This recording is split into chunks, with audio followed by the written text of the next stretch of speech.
Welcome to all Caribbean entrepreneurs. If you've been ready and waiting to take your business digital and get paid online while you sip something strong on the beach, this podcast is for you. We'll hear from the Caribbean's finest entrepreneurs on topics like e-commerce, business development, brand building, social media, their wins and failures. This is the only place in the region helping you navigate the digital age from the Caribbean's perspective. This is Digipreneur FM. And now, let's give it up for the Digiboss himself, Mr. Karan Rose. Yo, thank you to everybody tuning in to another episode of the Digipreneur FM podcast. And as usual, it is your boy, Mr. Rose. But DJ, you know what to do. You gotta fade us all the way out. So we can talk to the people. How is everybody doing today on this glorious Thursday? It is June 5th, Thursday. How are all of you doing on this amazing, beautiful day?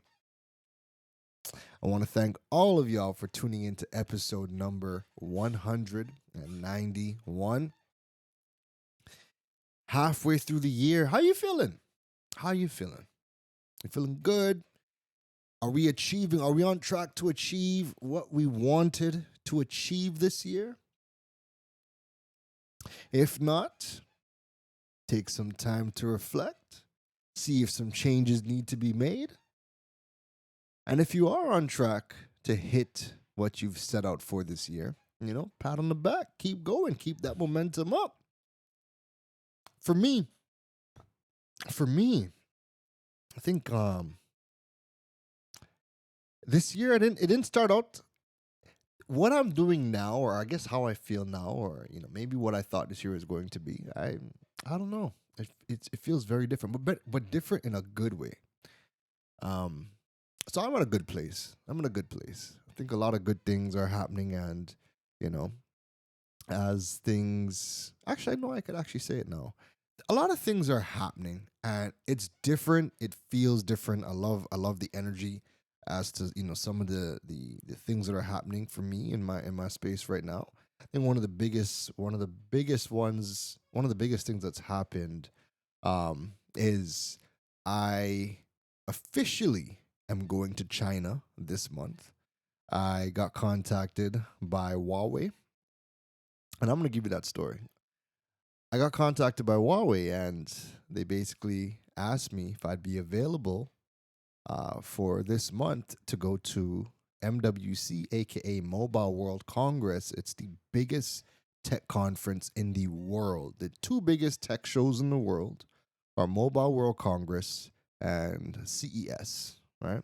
Those are the two biggest tech conferences in the world, and they're 1 and 2. So MWC is one, the biggest, and then CES is right there with it. And now, the story I want to start off with is that how this opportunity even happened. It's a full circle moment. Really, really full circle moment, right? Back in 2016, when I started my smartphone business, Droid Island, I was blogging, creating content, educating people on smartphones and technology. And I was working at Digicel at the time, worked there for 6 months, saved up coins, was able to open up my own store in Curup Junction, right?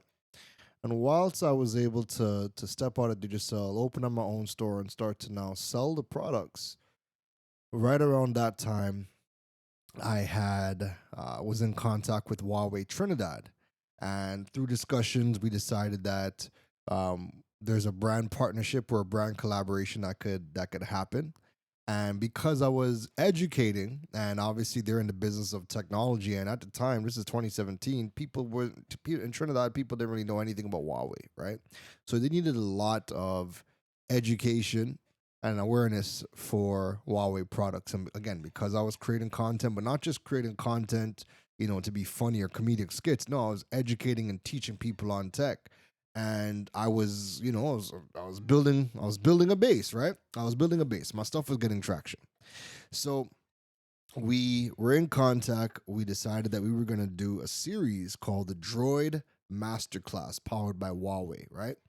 And I wasn't promoting Huawei products. We had 10 videos where I was teaching on how to do things on your phone, but the phones I was using, placement, product placement, all that stuff was pretty much was Huawei, right?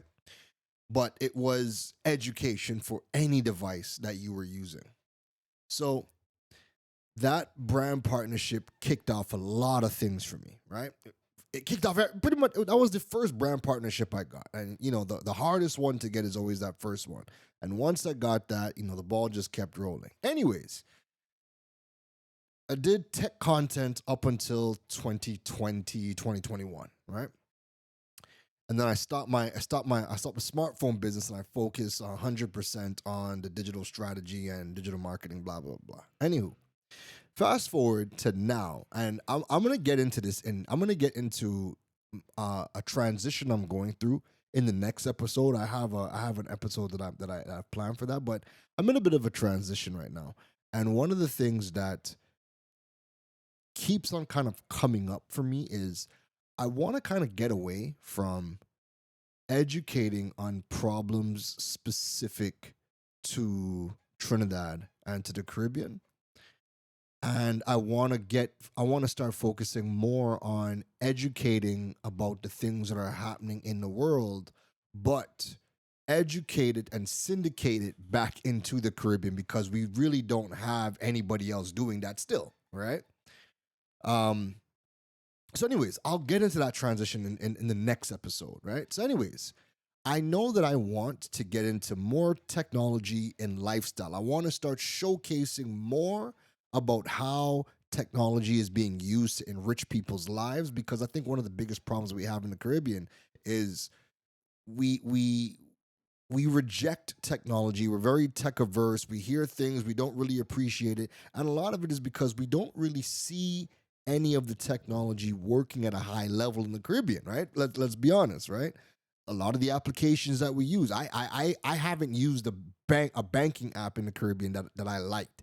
All the ones in TNT are terrible, right? They all need work. But anyway, that's besides the point.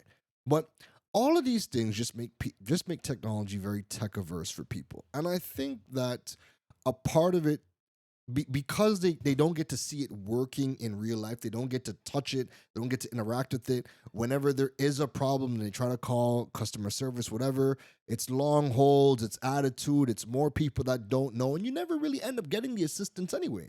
So there's just a lot of reasons as to why people, just are very tech averse across the Caribbean. And I want, like, now that I'm in Asia and I'm seeing people from all walks of life, from the youngest to the oldest people who are doing digital payments. I was talking. I made a little post yesterday talking about how now that there's this new app called Moretta Pay that just came out a couple of weeks ago. Basically, you are able to connect your bank account. It could be a U.S. bank account, Revolut, Wise, and a couple other countries' banks can connect to it. And you load money from your bank account to the digital wallet, and once the money's in there, you're allowed to now, or the application allows you to scan the payment QR codes so you could pay like locals, right? So right now you can only pay businesses, but they're also rolling out you're able to pay personal QR codes in the next coming weeks. Anyways, that being said, yesterday was the first time I noticed that my laundry lady, who is up there in age, I realized she has a QR code stuck on the wall. I was like, wait a minute, you take QR codes? I'm like, damn. Now I finally have an application, and the only people that I was paying in cash was my barber and my laundry lady. Everybody else, I just tap and pay, or I use Wise and I send the money to them, right? But I don't ever need to take out cash unless I'm paying my laundry lady or my barber. Now, there's a lot of vendors that don't take cards, right? So, but everybody takes QR code payments. So having this new application roll out opens up everything. So, anyways, I want to show more of how technology is impacting people in their life, right? Showing how it's enriching people's lives. And I want to focus a lot more on that. Now, fast forward to this week where Huawei reaches out and they're like, hey, long time, friend, what's going on? We're talking about Huawei Trinidad, right? Long time, what's going on? I'm like, everything's good. What's going on? And they're like, hey, MWC, we want to know if you would be interested in that because you talk about technology, and you're not limited. You're not limited. You talk about a wide range of technology. We would love we would love to know if we can send you to MWC so that you can cover MWC, and we now have somebody from the Caribbean that is there covering, creating content and educating people on what's happening at MWC. And I said, absolutely. Because MWC, for starters, MWC is a a bucket list event for me, right? Ever since I was 19 and I just got started in smartphones, I've always been looking at, MWC, the events, what comes out of it or whatever, but it was always in Spain. And I don't know if this is the first year it's in China, but it's usually always in Spain, right? And it might have happened in China before as well, but I know it's typically in Spain. Anyways, I never had the funds to go pay for a European trip and then go pay to get into MWC, you know.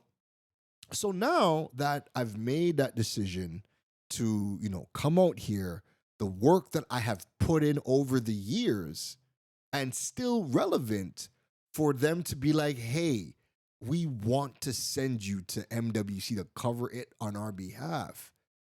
Full circle moment. Full circle moment because a lot of things had to happen to get here.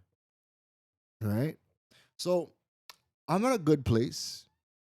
And I'll dive more into that, next week. But I thought I'd just give you that story because, it's one of those, just big wins, full circle moments, and I'm super excited. So say all that to say, stay tuned for a lot of the content coming out of MWC when I get to Shanghai. All right. Now, today's episode, I want to dive into something big, man. Let me tell you. Right now, you see the state of social media. The state of social media is very, very different June 2025 than it's ever been, than it's probably ever been since inception. Everything about social media platforms has changed, and I want to break down the changes in today's episode, right? And here's the thing. I read the comments and I'm seeing the discussions online, and people are honest. People are posting about being absolutely overwhelmed and just unable to keep up with what is happening. And they're looking at the results, and the results of all of the efforts and money they're spending. The majority of businesses across the Caribbean are not seeing the returns on their money. And there's a lot of different reasons for that, right? But we're going to focus on just the social media aspect and the changes from those today. And here's the thing, right? You are doing what you've always done. You're still making the pretty posts. You're still, trying to make the perfect caption. Now you have Chat GPT and all these other tools, Claude, Grok, to help you make even better captions. You're still boosting your ads. You're still, working with influencers. You're still doing giveaways. You're still doing all these things, but your engagement is down.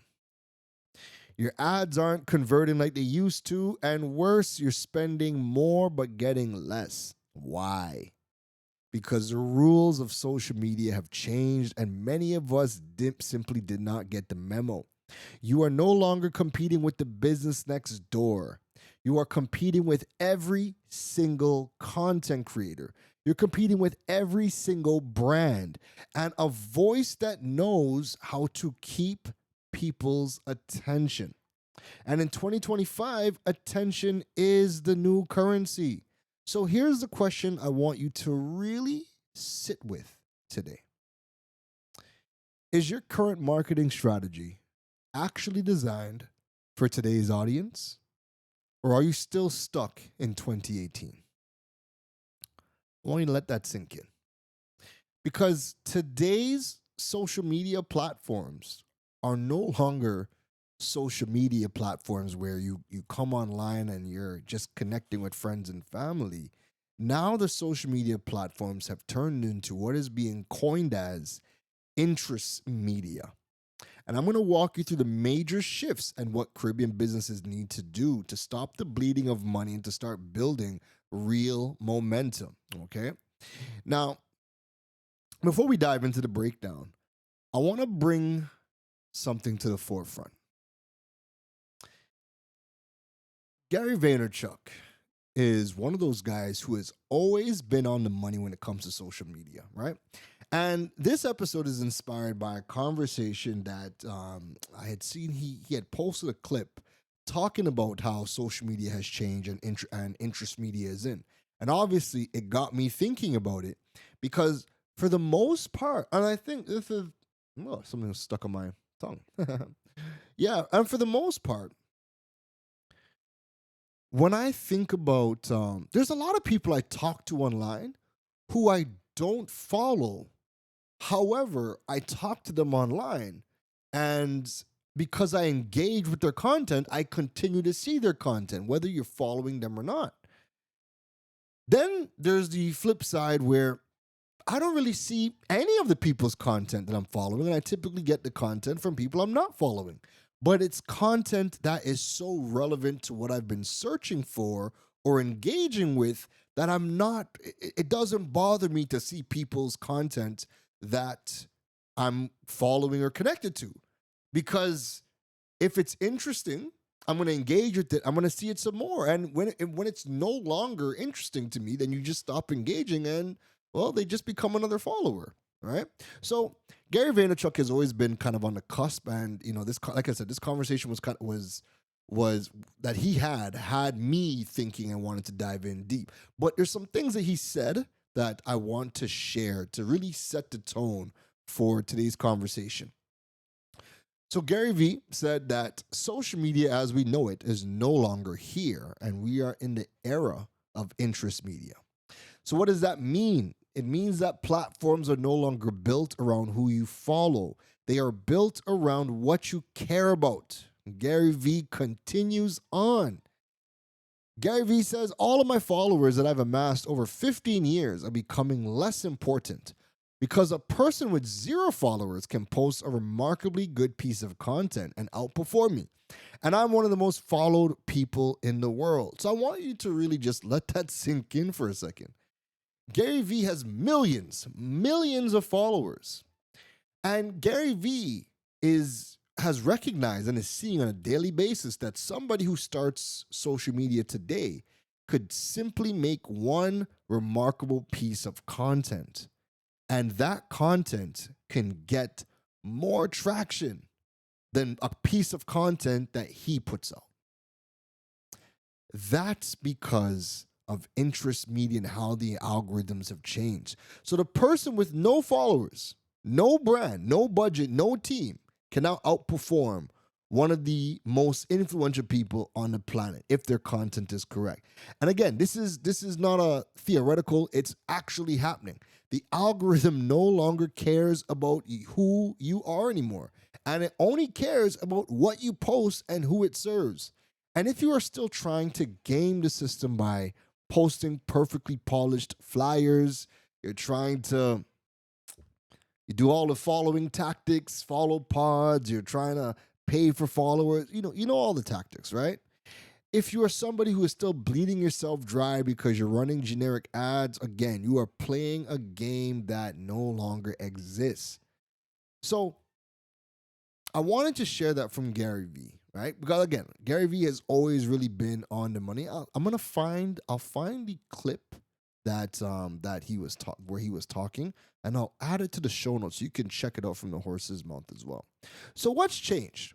There's a few things that have changed. There's been like 7 key major shifts in social media. And the first big shift is number 1.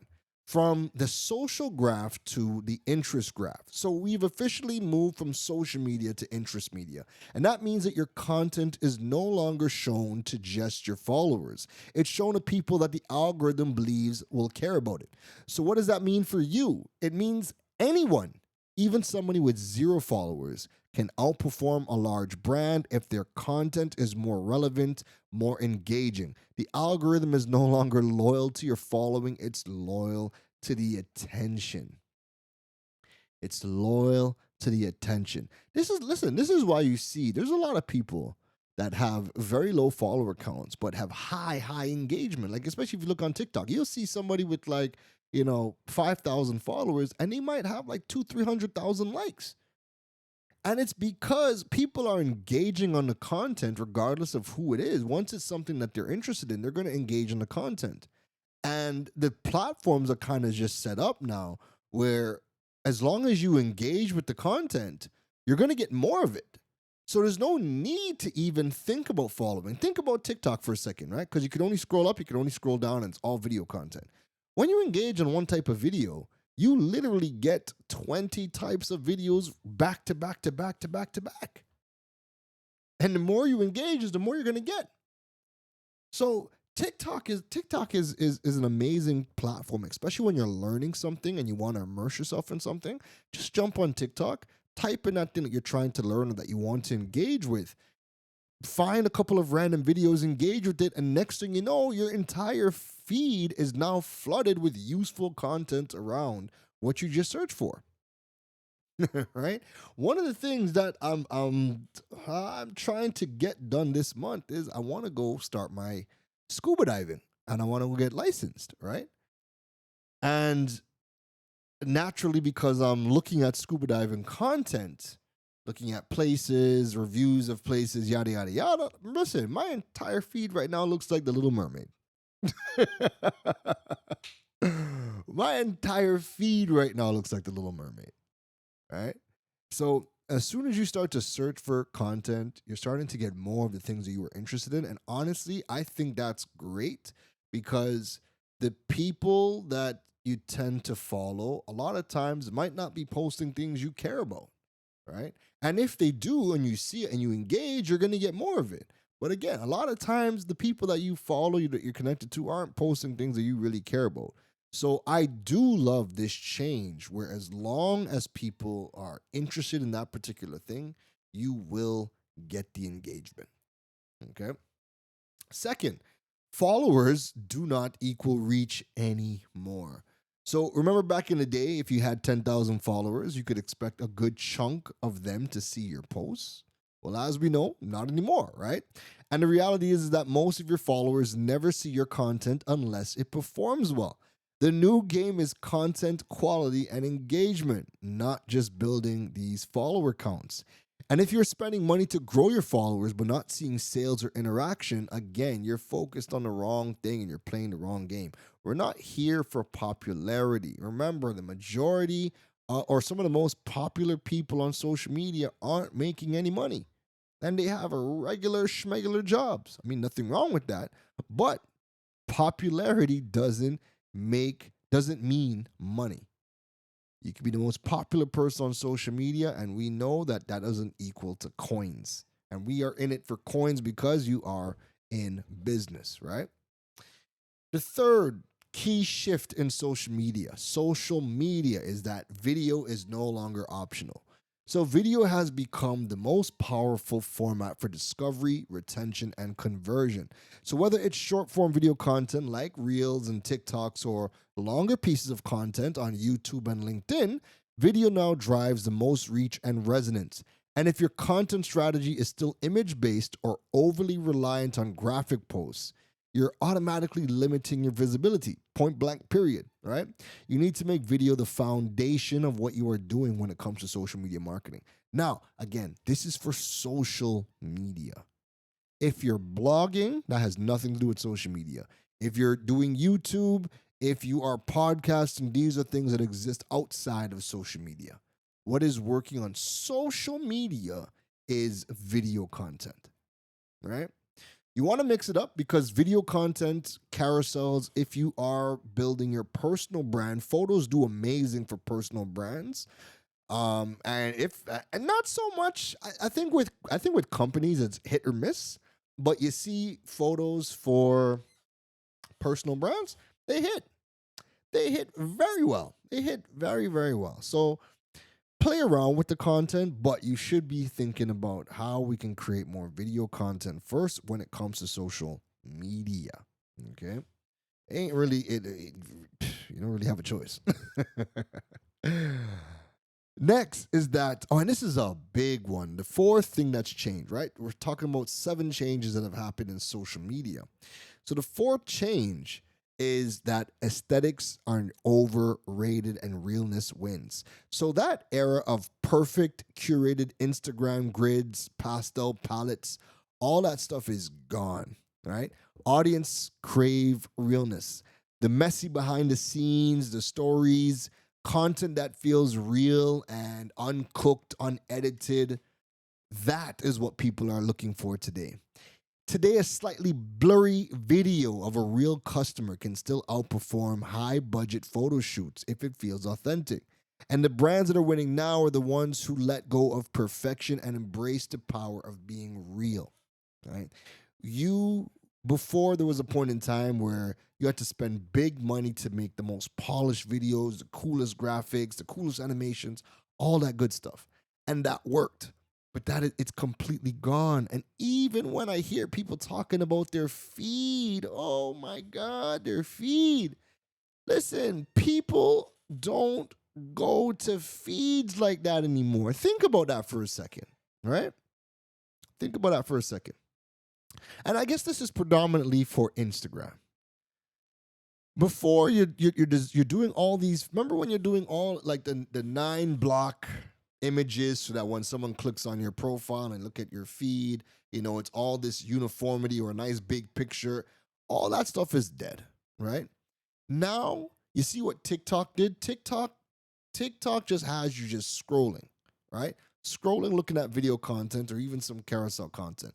But you don't really have much places to go on TikTok outside of just, up and down. Facebook, there's a lot of places you can go. Instagram, there's a lot of places you could go. I mean, we don't use half of them. Can't say the last time I've gone into guides or any one of those things, but there's still a lot of places that you can kind of go inside of some of these other platforms. LinkedIn, the next one, right? But now, if you're still kind of curating your Instagram feeds like that, come on, like that's just completely dead. Focus on just creating great individual pieces of content, and you're going to be good to go, right? 5, and this is going to be a big one. Brands need a face today. So people are not connecting with logos like that. We don't connect with logos anymore, right? This days of, the Nike swoosh, we're not connecting with logos anymore. People are connecting with the people and the people behind the brand. And if your brand doesn't have a visible face, whether it's the founder, a team member, or a relatable ambassador, it becomes harder to build that trust. And in the Caribbean, we thrive on personality and community. But a faceless brand feels distant and cold, and the new era demands visibility and relatability. Now, I had done a workshop this morning with YBTT, right? And a guy by the name of Adrian Ramla, shout outs to Adrian, asked the question of, what do I think about Google VO and creating content with that? He's not too keen on putting himself out there on video content, but he's willing to do content via Google VO and create AI content. And my answer to him was this, right? I completely understand when people, don't want to do video content or want to put themselves out there. And when I started off, I never started off with video. I started off with blogging. I really built my name off of blogging. And once my blogs were getting, were gaining traction, it made it easier to put myself out in video content. And even now, I'd rather do an audio-only podcast. I mean, I have all the video equipment. I could easily turn on the video, but most times I don't want to be on video, right? I'd rather blog or do a podcast. And I like to do video in very small pockets because I just rather not be on video, right? So anyways, I was telling him that. And I told him that if you want to use AI tools to create videos, to create graphics, if you can make it entertaining and if you can get really creative and make it really entertaining and educational to drive your business, then you do it and you're going to win. You're going to get traction, right? Because people are getting extremely creative, right? I know some of the things that I'm doing. Like right now, I'm playing around with making comic strips. So like taking a topic and creating comic strips so that kind of like think like Archie comics, so that when I create carousels, I have a topic, but I've turned it into a comic strip. So I'm thinking about all the ways that I'm going to be using AI to create content. So I absolutely want you to explore creating AI content. But here's the thing. If you are only creating AI content and people don't get to know who the people are behind the brand, you're never really going to build that connection. And connection builds community, and people want to be a part of communities. They're looking for online spaces to be a part of these communities, to engage in these discussions. They're looking for their tribe. And when you are only AI content, it makes it harder to really build that tribe. Again, we're all online, we're not in person, so it's so much easier to connect with people when people can actually see your face, they can hear your voice, they see your mannerisms. So like, when I am on video, when I am doing workshops and whatnot, I like to talk with my hands, so I am animated, right? But people always will message and joke about that and be like, "Yo, we love your presence, we love your personality when we're in workshops with you." And it's just because I know my energy, right? And I know now how I'm perceived, on the other side of the screen. I know what to do to kind of bring across what I'm looking for, right? But it took practice and it took time. But I'm not feeling to do that every single day. But when you are on video and people can see you, they build that connection. So you don't want to just be creating AI content. Sure, you can create amazing AI content. You will get traction. You will absolutely get traction because, listen, a lot of the content we're watching now, people are making some funny ass stuff. People are doing such amazing jobs at AI and the pictures and the videos that they're creating. It's getting traction.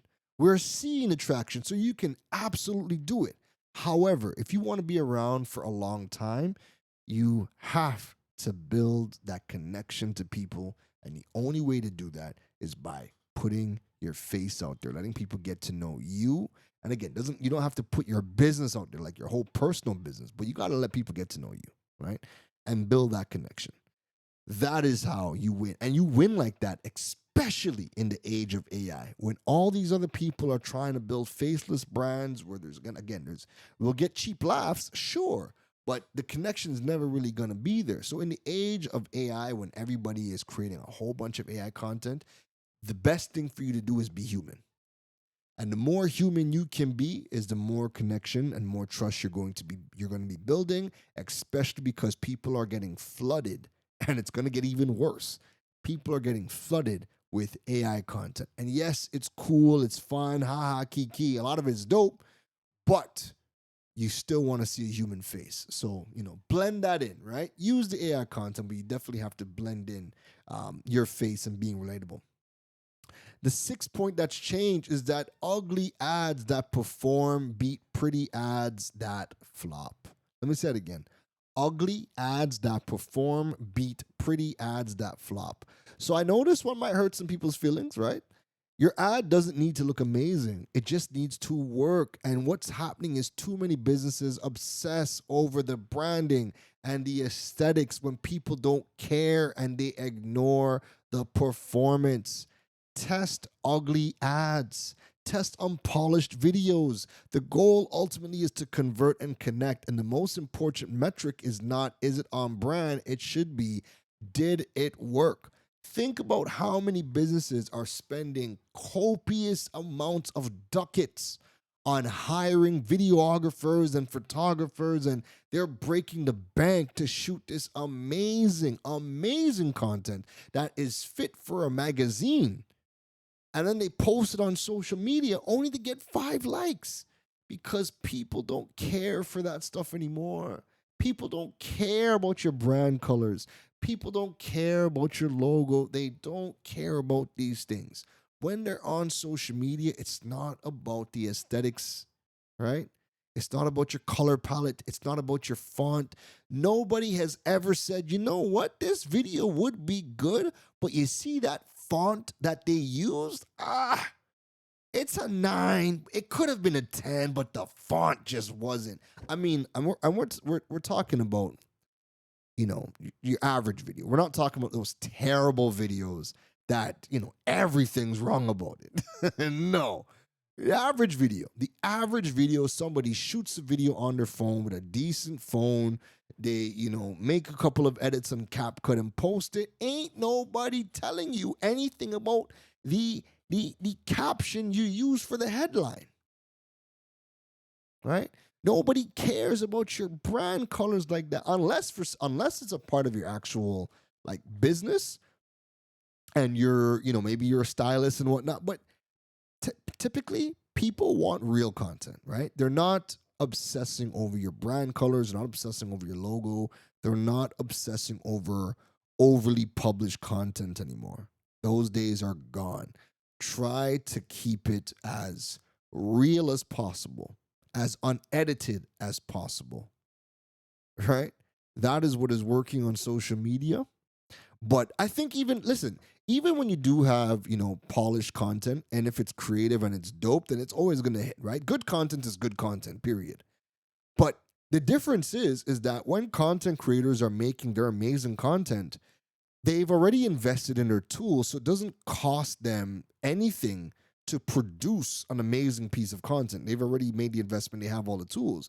The difference is that with businesses are the ones who don't have any of the quote unquote equipment. So they're always outsourcing videographers and photographers, thinking they have to spend top dollar to create the cleanest, best looking content. And they've blown out this budget and it doesn't perform, and there's no ROI on that. So for those businesses, to you, I say, the overly polished photographer, the expensive photographers, the expensive videographers, those days are over. Now it's best you just use people's phones or make the investment into some mics, a DJI Pocket 3 or any one of those nice handheld cameras. Make the investment up front, spend a few $100s. You now have, excellent content tools that allows you to create, really high quality video.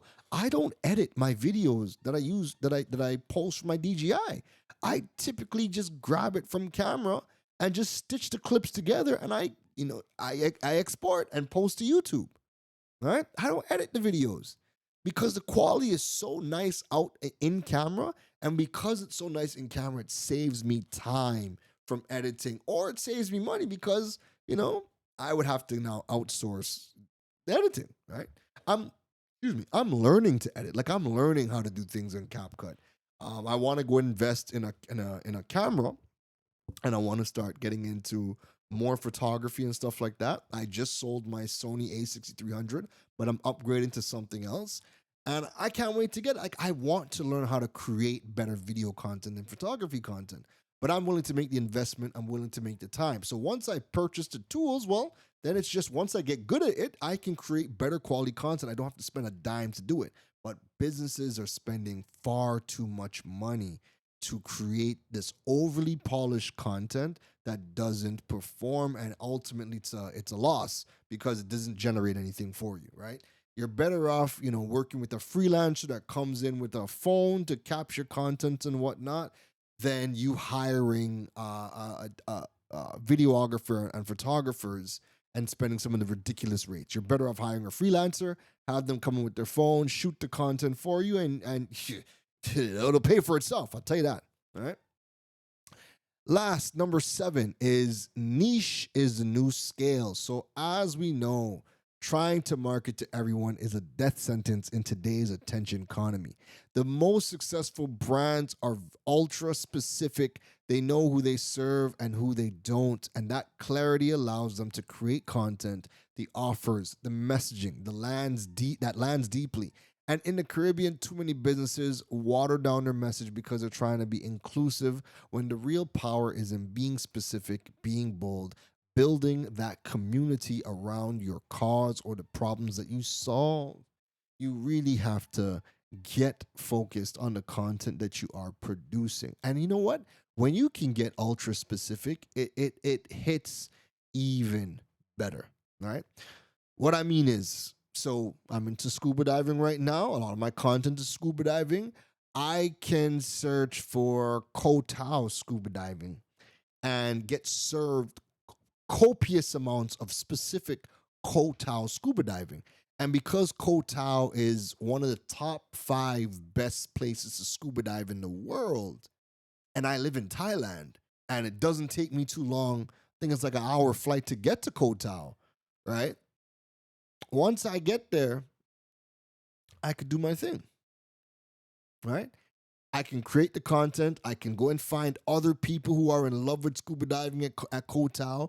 And I can, again, if you are, highly focused, creating content specific only to diving in Koh Tao, then you're just gonna attract all the people who want to come and dive in Koh Tao and learn everything about diving in Koh Tao. So get specific in your content. Get specific in your niche. There's a lot of money to be making if you can dive deep and build that community around your niche. So let's break it. Let me. What time is it? Oh, we have some time, but let me wind down. Right. Today, it's not about who has the biggest budget, right? And I hate to hear companies say they don't have budget. Because the truth is that the reason why content creators are winning online is because they don't have budget. They started off with no budget. They started off with what they had. They learned how to maximize the tools that they have, whether it was their crappy phone. All right? Think about how many blurry videos we've watched that have blown up that get millions of views. Content creators, to their credit, don't let anything stop them. They start where they are. They figure out how to use what they have, and they just create content consistently and incrementally get better. And the more that they post, so even when you've heard people say unhealthy things like, you have to post, 3 to 5 times on social media per day, right? The byproduct of that is when you start to create that much before burnout, you just get good. You just get good at creating content. The more content you create, the better. And content creators continuously create content and just get better and better and better. And it's not about budget. They don't have budget. So for businesses, what's the excuse? It could never be budget. And the first thing you're going to say is, well, we work in the business, so we have no time for content. Well, this is the thing. You're going to have to find time. You're going to have to find time to make content. And you're going to have to learn how to turn everything into content. So even if you are in a meeting that's confidential, you could still record, like you could set up a camera recording you on the meeting and just play some nice music over the meeting so people don't hear the meeting, but they see that you're in meeting. And again, that's content, right? You have to figure out ways to turn the daily activities in your business into content because that's what your audience wants. And it doesn't matter if it's B2B as well. Everybody's a customer of somebody. Even the people in B2B are searching for services and products from other companies. And they're searching online and they're following other thought leaders. They're following other people that are putting themselves out there. It's the same thing for B2B. Right? But if you are spending copious amounts of ducats on content and it becomes expensive, then it's not sustainable. I don't have no problem if you're hiring somebody to do an ad for TV or photos for your website or things like that. No problem. But when it comes to just creating content, man, every single company should just be shooting content on their phone, or like I said, go invest in a camera, a high quality camera, and have it as a part of the company, so that when somebody has to create content, they have the tools there to go and create that content. But that is what is going to win. That is what's going to win.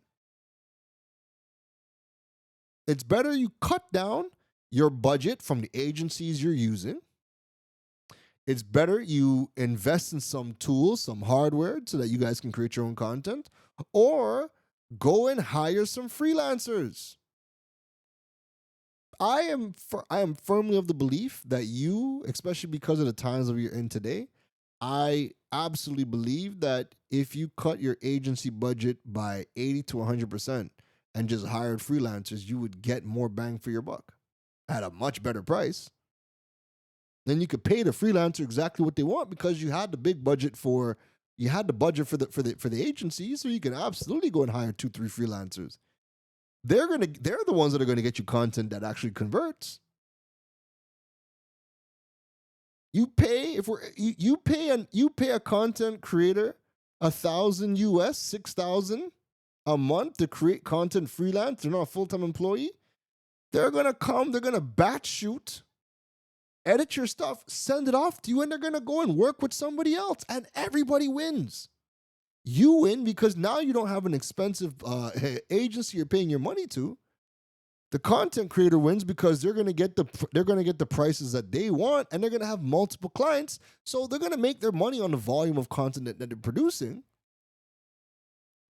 Then, if you have a freelance content creator, then even if you don't want to hire somebody even if you don't want to hire a social media manager locally, go on Fiverr, go on freelancer.com. As long as the social media manager is able to receive the content, like if you have a freelancer shooting all your content and the social media manager can access the content, go and hire somebody on Fiverr or freelancer.com and have them manage your social media.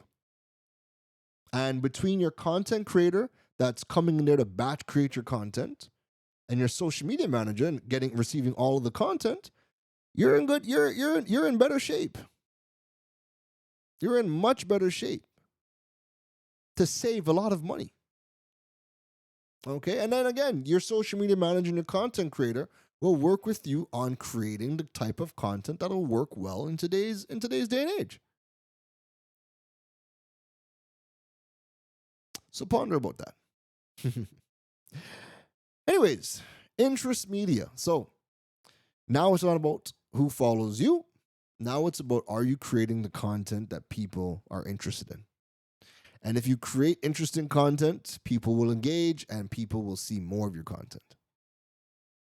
If you are still looking at how many followers you're gaining, or you're tracking, your growth by followers only, we're past that. Now, you really should be just looking at your engagement and your engagement rate per follower as your key metric for social media performance. And at the end of the day, are we making money? Is the content driving sales? When we look at our CRM, are sales coming in from the content that we are producing? Which social media platforms are driving the most sales? You can see all those things in your CRMs like a HubSpot. So you want to have these things in place. Okay? Yeah. But big changes. What do you think? I'd love to hear from you. I know are you relieved? Are you relieved that now followers don't matter as much anymore? And now, as long as you create good content, are you relieved that that's the metric now? Just creating good content, and that can get you more reach and visibility? Or are you somebody who still believes that, the followers should be like the main metric, that should be the most important thing that people strive for? I'd love to hear from you. All right. Anyways, if you enjoyed today's episode, don't forget to drop your comments on the episode. Drop your comments on Apple Podcasts, Spotify, YouTube. Don't forget to like the podcast on whatever platform you are listening to this podcast on.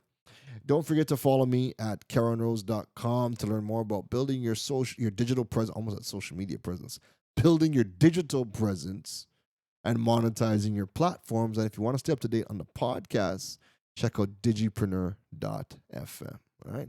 That is it from me today, everybody. It is Thursday. Enjoy the rest of your week and take care. You've been listening to the Digiboss, Karan Rose. We hope your notepad was filled after this episode. Make sure to like, rate, and review the show. The learning doesn't stop, folks. And to make sure you don't miss any gems from the Digiboss, go over and follow him on all social media platforms at Karan Rose. Folks, don't just sit there with a notepad. We need you to implement at least one thing into your business before the next episode. That's the only way your business levels up. Thanks for listening to Digipreneur FM. Now go be great.